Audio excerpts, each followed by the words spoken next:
नमस्कार दोस्तों, NCERT book की सीरीज में एक बार फिर से आपका स्वागत है। मैं आज आपके लिए NCERT book geography subject class 7 के लेकर के आया हूं। दोस्तों, आज हम इस क्लास 7 की ज्योग्राफी जो है उसमें चैप्टर नंबर 2 लेकर के आया हूं। इस चैप्टर में हम लोग पढ़ेंगे दोस्तों पृथ्वी के अंदर।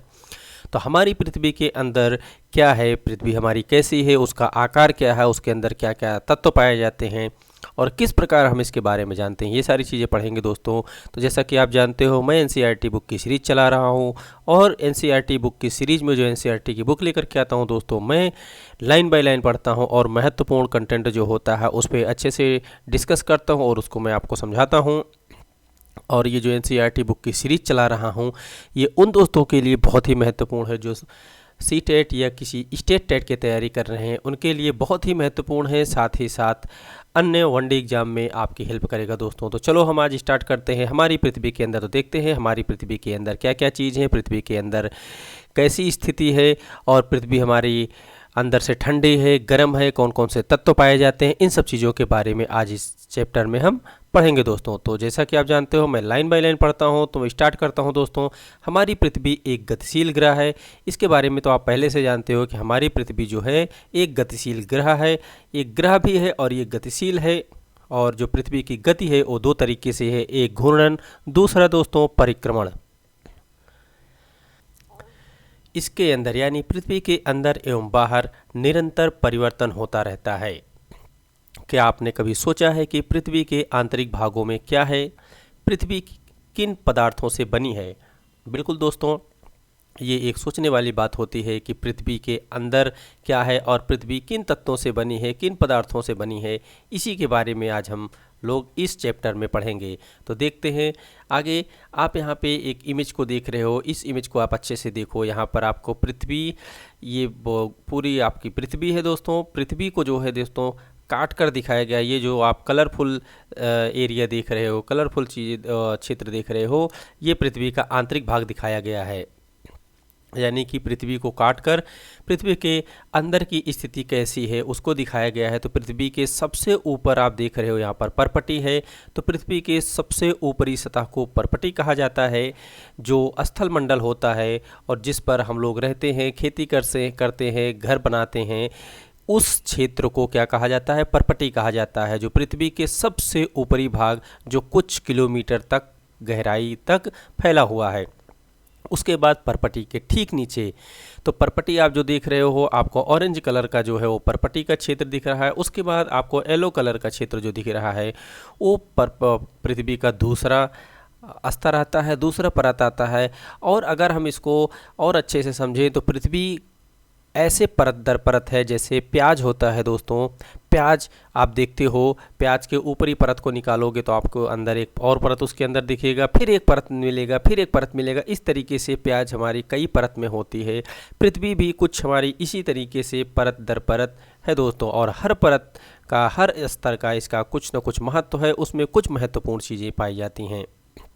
तो जो आप ऑरेंज कलर का देख रहे हो इसे परपटी कहते हैं और ये कुछ किलोमीटर तक की गहराई तक फैला हुआ है, जिसे स्थलमंडल के नाम से भी जाना जाता है। जो बाहर दिखता है उसे स्थलमंडल कहते हैं, जिस पे हम लोग रहते हैं, अपना घर बनाते हैं, खेती करते हैं। दूसरा स्तर जो दूसरा परत दिख रहा है येलो कलर का, पीले कलर का दोस्तों, इसे मेंटल कहा जाता है और ये मध्य में स्थित है, इसे मेंटल कहा जाता है।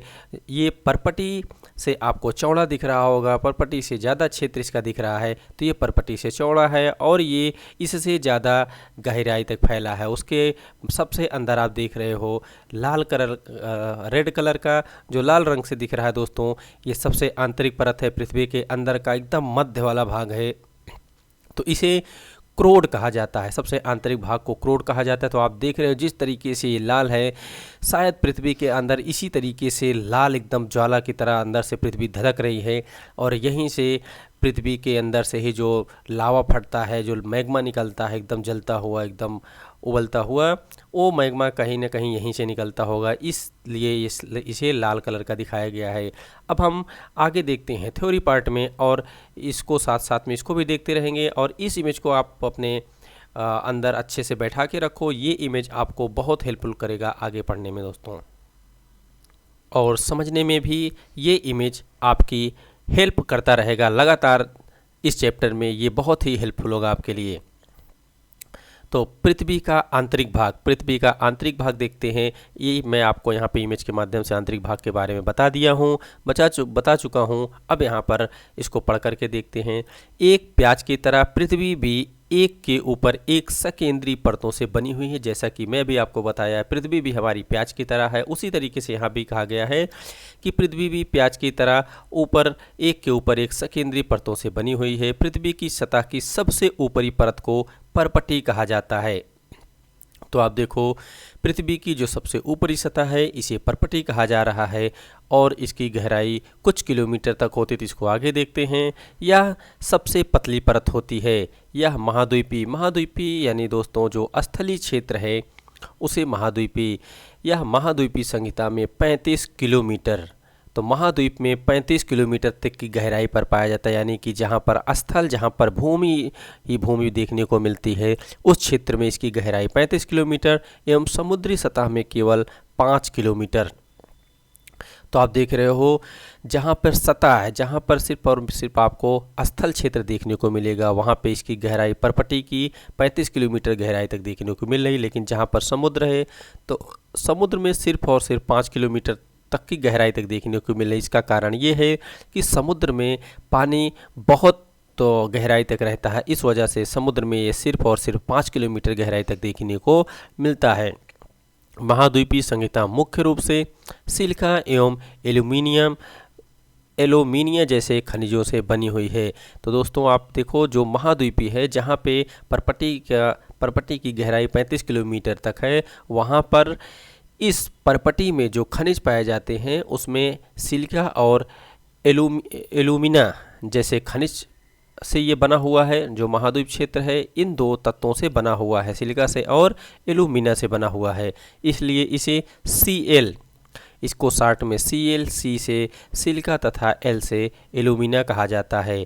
आगे बात करते हैं सागर की। तो सागर की परपटी मुख्यतः सिलिका एवं मैग्नीशियम से बनी हुई है, इसे सी में कहते हैं।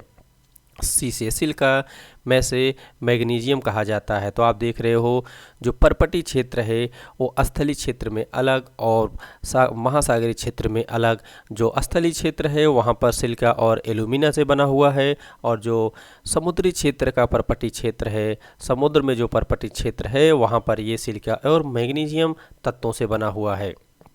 तो आप यहाँ पर देखो, जहाँ पर आपको पर्वत, पठार आदि देखने को मिलते हैं ये महाद्वीपीय क्षेत्र होता है, और जहाँ पर सागरीय क्षेत्र यानी जल की अधिकता होती है, जहाँ पर महासागर होते हैं, उसे जो है महासागरीय क्षेत्र कहा जाता है।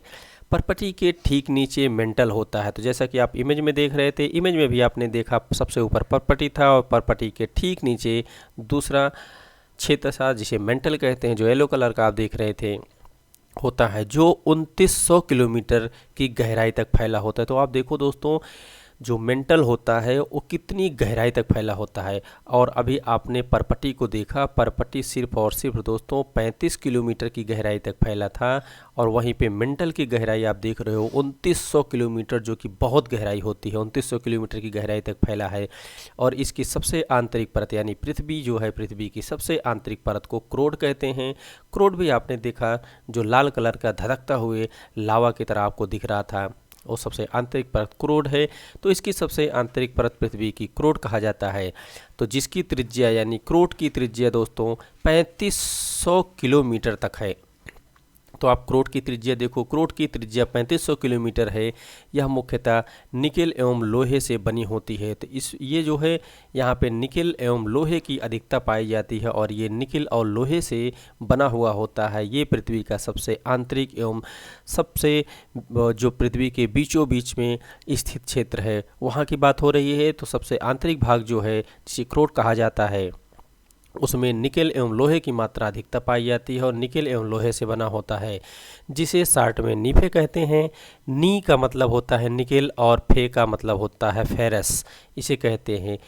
केंद्रीय क्रोड का तापमान एवं दाब काफ़ी उच्च होता है। तो देखो जो केंद्रीय क्रोड होता है यानी सबसे निचला आंतरिक भाग जो होता है उसका तापमान एवं दाब काफ़ी अधिक होता है। अब काफ़ी अधिक होने की वजह से यहाँ तक पहुँचना संभव नहीं है और ये बहुत ही गर्म होता है। जैसा कि आपने इमेज में देखा, लाल रंग का दिख रहा था और लाल रंग से धधकता हुआ लावा दिख रहा था और संभवतः यहीं से ही जो लावा मैग्मा निकलता है, ज्वालामुखी से जो मैग्मा निकलता है संभवतः वो यहीं से ही निकलता होगा दोस्तों। तो आपने देखा कितना महत्वपूर्ण है ये तीनों परत पृथ्वी के। यहाँ पे छोटा सा कंटेंट है, इसको देखते हैं। पृथ्वी के आयतन का केवल 1% हिस्सा ही पर्पटी है। तो पृथ्वी को अगर हम पूरा 100% मान लें तो पृथ्वी के आयतन का केवल 1% हिस्सा ही पर्पटी है। और 1% कितने गहराई तक है दोस्तों? वो 35 किलोमीटर तक की गहराई है, जो सिर्फ और सिर्फ 1% होता है। सबसे ऊपरी परत जिसे पर्पटी कहा जाता है। उसके बाद मध्य का परत आता है जिसे मेंटल कहते हैं, जिसकी गहराई 2900 किलोमीटर तक आपने देखी अभी। उसका प्रतिशत दोस्तों सबसे अधिक 84% होता है। 84% मेंटल एवं 15% हिस्सा क्रोड का होता है, जिसका आपने त्रिज्या देखा अभी 3500 किलोमीटर, वो जो है 15% होता है। तीनों को मिलाकर 100% पूरा होता है। पृथ्वी की त्रिज्या देखो, यहाँ पे पृथ्वी की त्रिज्या दी गई है। पृथ्वी की त्रिज्या 6371 किलोमीटर होती है और क्रोड की त्रिज्या यहाँ पर दी हुई है जो 3500 किलोमीटर होती है। तो इस तरीके से ये भी बहुत ही महत्वपूर्ण जानकारी होती है जो तीनों की प्रतिशत की बात करता है, जहाँ पे परपटी जो है 1% में है और मेंटल जो है 84% में और क्रोड जो है दोस्तों वो 15% में है। यहाँ पर देखते हैं कुछ महत्वपूर्ण जानकारी यहाँ पर भी दी गई है। विश्व की सबसे गहरी खान दक्षिण अफ्रीका में स्थित है तथा इसकी गहराई लगभग 4 किलोमीटर है। तेल की खोज में इंजीनियर 6 किलोमीटर तक की गहराई तक अभी तक खुदाई कर चुके हैं। तो आप देख रहे हो पृथ्वी के एकदम मध्य सतह तक पहुंचना बहुत ही मुश्किल है, एकदम असंभव है वहां तक पहुंचना। लेकिन फिर भी अभी तक दक्षिण अफ्रीका में 4 किलोमीटर तक की गहराई तक खुदाई की जा चुकी है। पृथ्वी के केंद्र तक पहुंचने के लिए जो बिल्कुल असंभव है, आपको समुद्र की सतह पर 6000 किलोमीटर तक की गहराई तक खोदना होगा। देखो दोस्तों, अभी समुद्र की सतह से अगर आप नापते हैं तब आपको 6000 किलोमीटर तक की गहराई तक खोदना होगा, जो कि बिल्कुल असंभव है दोस्तों। आगे देखते हैं शैल एवं खनिज के बारे में। शैल एवं खनिज के बारे में क्या महत्वपूर्ण जानकारी दी गई है? पृथ्वी की परपटी अनेक प्रकार के शैलों से बनी है। जो पृथ्वी की ऊपरी सतह है दोस्तों, जिसे परपटी कहा जाता है, वो अनेक प्रकार की शैलों यानी अलग अलग प्रकार के पत्थरों से बनी है। पृथ्वी की परपटी बनने वाले खनिज पदार्थ के किसी भी प्राकृतिक पिंड को शैल कहते हैं, जिससे पृथ्वी का निर्माण होता है। जिस प्राकृतिक पिंड से पृथ्वी का निर्माण होता है उसे शैल कहा जाता है। शैल विभिन्न रंग के हो सकते हैं, आकार के हो सकते हैं और उनकी गठन भी अलग अलग हो सकती है। तो आप देख रहे हो यहाँ पर जो पत्थर होते हैं उनके रंग रूप अलग हो सकते हैं, उनका आकार अलग हो सकता है एवं उनकी गठन भी यानी बनावट उनकी अलग अलग हो सकती है। मुख्य रूप से जो शैल होते हैं वो 3 प्रकार के होते हैं। तो आप देखो मुख्य रूप से जो शैल होते हैं वो तीन प्रकार के होते हैं। सबसे पहले जो होता है वो आग्नेय होता है, जिसे इग्नियस शैल कहते हैं। आग्नेय शैल को इग्नियस शैल कहा जाता है। दूसरे पे आता है दोस्तों अवसादी शैल। अवसादी शैल को जो है सेडिमेंट्री कहा जाता है। और तीसरा और सबसे अंतिम कायांतरित शैल या मेटामॉर्फिक शैल कहा जाता है। तो आप देख रहे हो यहाँ पर जो शैल के प्रकार है यानी पत्थरों के प्रकार है। पत्थर 3 प्रकार के यानी शैल जो होते हैं मुख्यतः 3 प्रकार के पाए जाते हैं। नंबर 1 पर आता है आपका आग्नेय चट्टान, दूसरा अवसादी चट्टान और तीसरा कायांतरित चट्टान। ये 3 प्रकार के चट्टान पाए जाते हैं। इन चट्टानों के बारे में हम आगे पढ़ते हैं।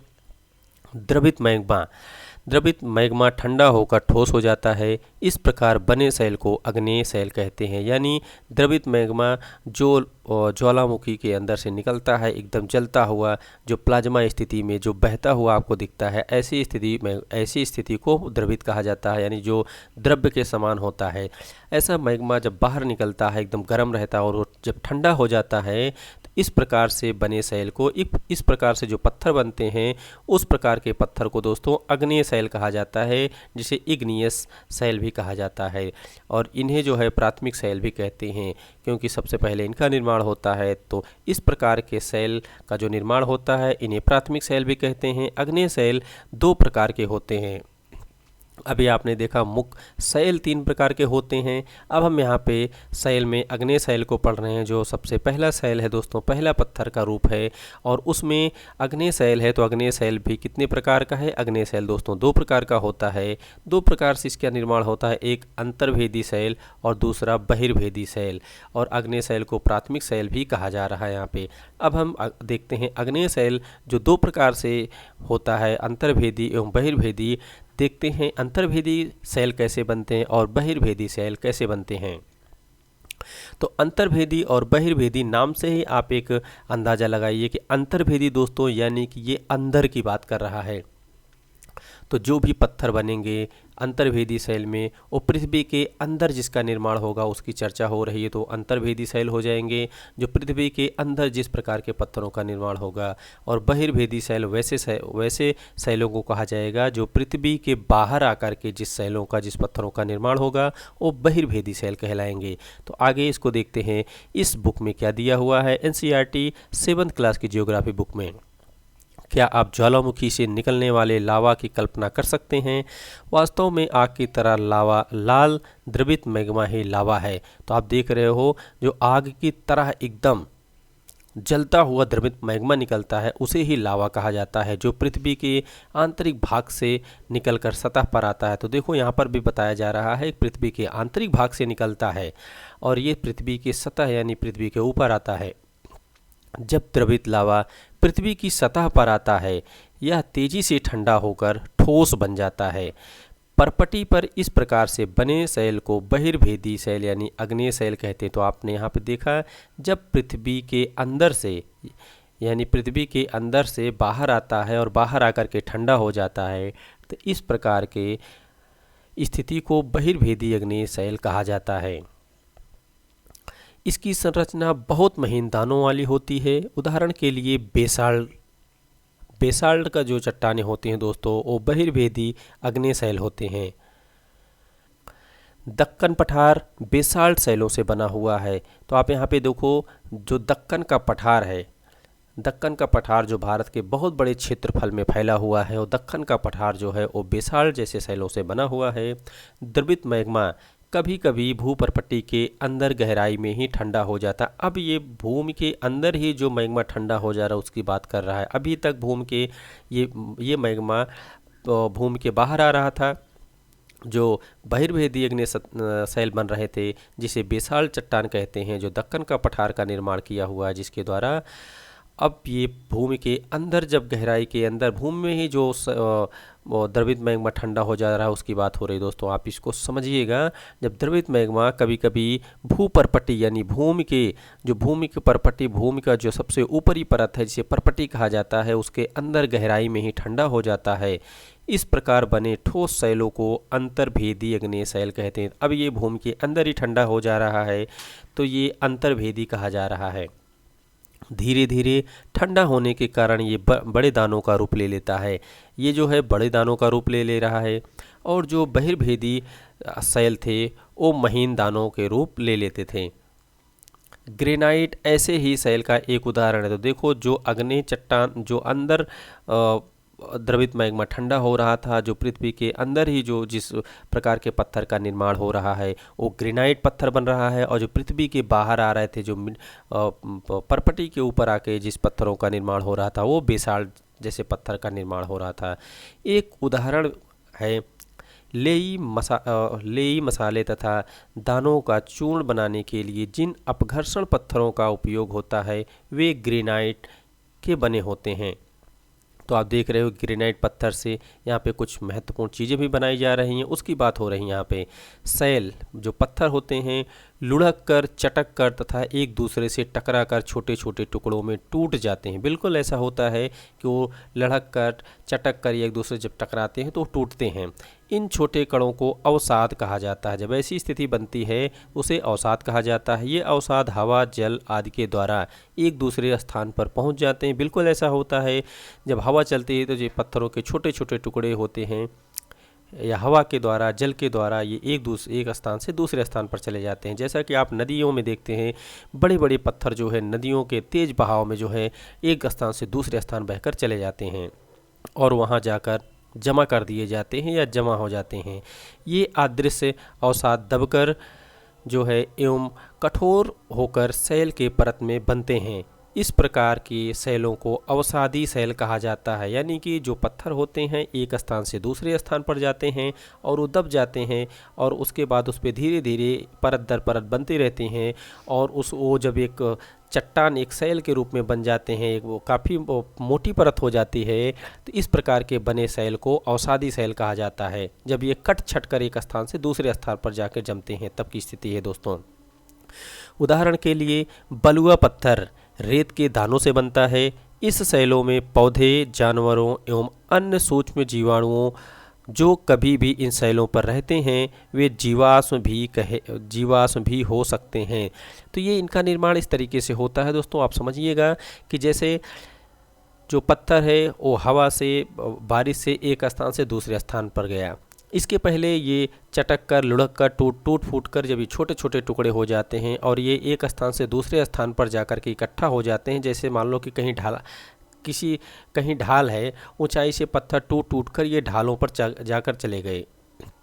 उस ढाल वाली स्थिति पर या गड्ढे वाली जगह पर ये पत्थर इकट्ठे हो गए और उसके बाद उस स्थान पर पेड़, कूड़ा कचरा या अन्य सारी चीज़ें आप फेंकते हो और वहाँ पे जमा होते रहते हैं धीरे धीरे। उसके बाद जीव जंतु भी आते हैं, उस पर मर जाते हैं। जीव जंतु को भी फेंक दिया जाता है, वो भी आकर के मर जाते हैं।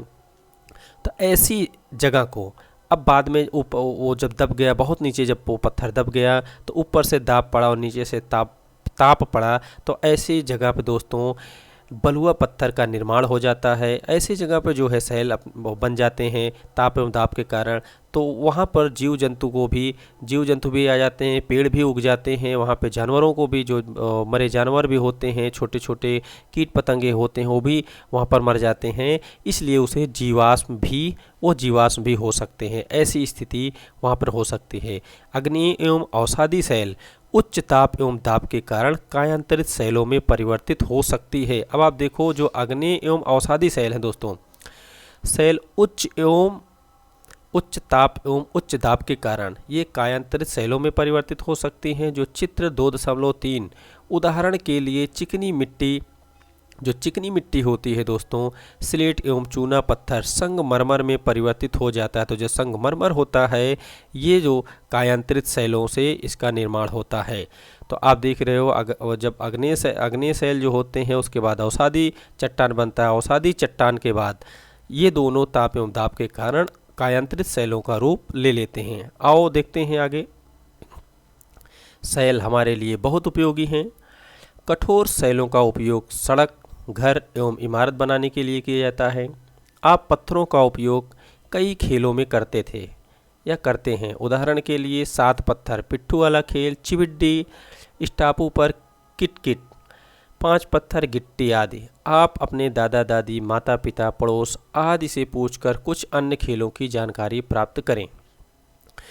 अब दोस्तों यहाँ पर देखो 2 इमेज दिया गया है, एक लाल किला और दूसरा जो है ताजमहल का। अनेक स्मारकों के चित्र एकत्र कीजिए तथा पता कीजिए कि वे किन शैलों से बने हैं। आप इन 2 चित्रों को देख रहे हो और ये बहुत ही महत्वपूर्ण दो इमेज हैं और 2 बहुत ही फेमस जो है वो स्थान है दोस्तों। तो ये एक लाल किला है, जो लाल किला है वो लाल बलुआ पत्थर से बना है। अब आप सोचिए कि लाल बलुआ पत्थर का निर्माण किस तरीके से हो रहा था, अभी आपने ऊपर पढ़ा। और ये ताजमहल सफ़ेद संगमरमर के पत्थर से बन रहा था। तो ये जो लाल बलुआ पत्थर था दोस्तों, ये जो पत्थर थे, सैल थे, वो चटक कर, टूट कर एक स्थान से दूसरे स्थान पर गए और जब वो दब गए उसके बाद वहाँ पर बलुआ पत्थर का निर्माण हुआ। तो बलुआ पत्थर का निर्माण जो हुआ उसे कौन सा पत्थर कहा जाता है, मैं एक बार फिर से आपको दिखाता हूँ। यहाँ पर आप देखो, अवसादी शैल इन्हें कहा जाता है। जब एक स्थान से दूसरे स्थान पर टूट फूट कर कट छट कर जाते हैं और ऐसे शैल को अवसादी शैल कहते हैं। उदाहरण के लिए बलुआ पत्थर, तो बलुए पत्थर से लाल किले का निर्माण हुआ है। और दोस्तों सफ़ेद संगमरमर से जो है ताजमहल का निर्माण हुआ है। तो आप यहाँ पर देखो कायांतरित शैल है जिससे ताजमहल का निर्माण हुआ है। उदाहरण के लिए चिकनी मिट्टी, स्लेट एवं चूना पत्थर तथा संगमरमर में परिवर्तित हो जाता है। तो संगमरमर से ही जो है दोस्तों ताजमहल का निर्माण हुआ है। तो आपने देखा किस प्रकार के पत्थर से लाल किला बना हुआ है और किस प्रकार के पत्थर से हमारा ताजमहल बना हुआ है। आगे देखते हैं। आपको जानकर आश्चर्य होगा कि किन्हीं निश्चित दशाओं में एक प्रकार की शैल चक्रीय तरीके से एक दूसरे में परिवर्तित हो जाते हैं। बिल्कुल एक दूसरे में इनका ये चक्रण जो चलता है, जो चक्र है, उस चक्र में ये एक दूसरे में परिवर्तित होते रहते हैं। एक शैल को दूसरे शैल में परिवर्तन होने की इस प्रक्रिया को शैल चक्र कहा जाता है। आप जानते हैं कि द्रवित मैग्मा ठंडा होकर ठोस अग्नेय शैल बनता है, जो आपने अभी ऊपर देखा, ऊपर आपने पढ़ा। ये अग्नेय शैल छोटे छोटे टुकड़ों में टूटकर एक स्थान से दूसरे स्थान पर स्थानांतरित होकर अवसादी शैल बनते हैं। तो दोस्तों आप देख रहे हो, जब एक स्थान से दूसरे स्थान पर ये टूट कर दूसरे स्थान पर स्थानांतरित होकर अवसादी शैल का निर्माण करते हैं। जैसा कि आप देख रहे हो यहाँ पर ज्वालामुखी फटी, ज्वालामुखी के अंदर से निकला हुआ द्रवित मैग्मा जो है अग्नेय शैल बनता है। उसके बाद ये टूट फूट कर इस तल छट करके ये अवसादी शैल बन गए दोस्तों। अब यहाँ पे सबसे पहले अग्नेय चट्टान का निर्माण होता है। अग्नेय चट्टान के बाद ये इनका टूटना फूटना, उसके बाद अवसादी शैल का बनना। आगे देखते हैं।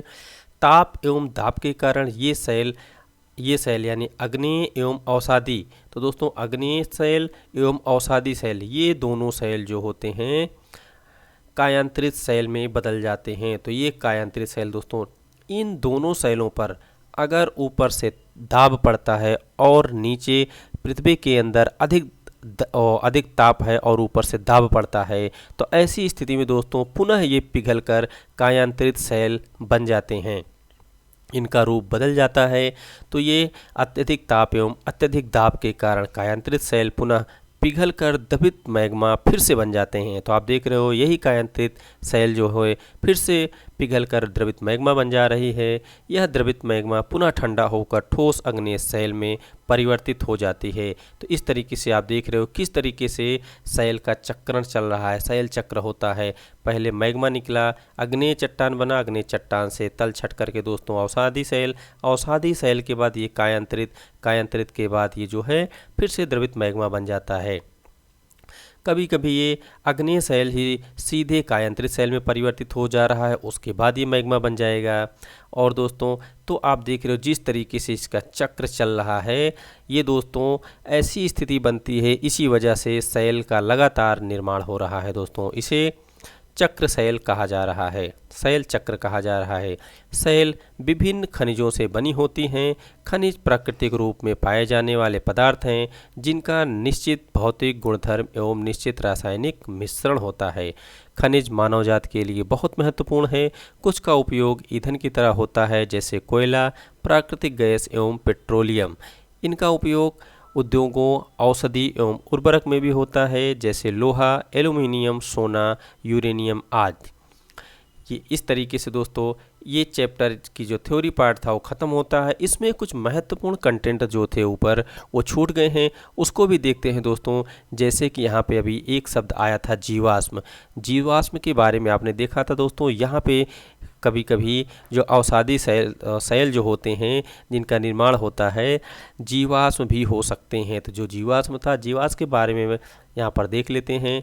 जीवाश्म शैलों की परतों में दबे मृत पौधे एवं जंतुओं के अवशेषों को जीवाश्म कहते हैं। जैसा कि मैं आपको बताया था कि जहाँ पर पत्थर इकट्ठा होते हैं, कूड़ा कचरा इकट्ठा होता है, बाद में उसमें छोटे छोटे पेड़ उग जाते हैं या फिर वहाँ पे छोटे छोटे कीट पतंगे आ जाते हैं। ऐसी स्थिति में दोस्तों वो भी वहीं पर दब जाते हैं, तो उसे वो जीवाश्म का भी रूप हो सकते हैं। आगे देखते हैं यहाँ पर दोस्तों जो 3 प्रकार के प्रमुख शैल के जो 3 प्रकार थे उसको देखते हैं। सबसे पहला अग्नेय चट्टान था। अग्नेय को क्या कहते हैं दोस्तों? इग्नियस कहते हैं।